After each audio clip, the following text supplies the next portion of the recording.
అంటే ఈ బయటికొచ్చేసినట్టు 'big boss' team నుంచి ఏమైనా కాల్ వచ్చిందా అండి మీకు? మళ్ళీ ఎలిమినేషన్ అయిపోయిందని? లేదండి. నిన్న ప్రోమో ఏదో చూసానండి. పాప బయటికి ఏడ్చుకుంటూ వెళ్ళిపోతుందండి. ఏదో ఓకే.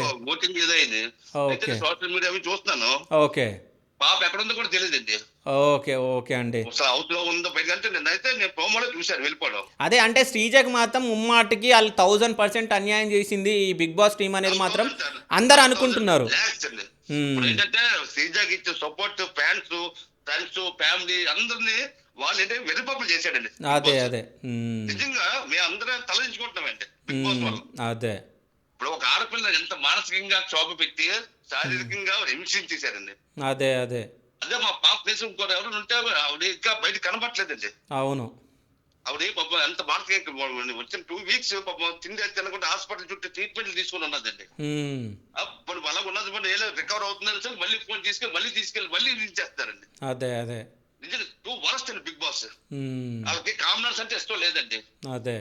వాళ్ళు ఏంటంటే ముందు టార్గెట్ ఏ పనిలో కూర్చోబెట్టేసి ఉన్న వాళ్ళతో దాడిస్తే అది కప్పిచ్చేస్తే అయిపోయిందండి అదే. నిజంగా. సో, ఫైనల్‌గా మీరు ఆడియన్స్‌కి ఏమైనా చెప్పాలనుకుంటున్నారా? అంటే మీకు మీ కూతురికి జరిగిన అన్యాయం గురించి? నేను ఏదో ఆడియన్స్ ఏం చెప్తానంటే ఒక కామనర్ అమ్మాయి తండ్రిలో చెప్తాను. హ్మ్. బిగ్ బాస్ షో చూడకండి. హ్మ్.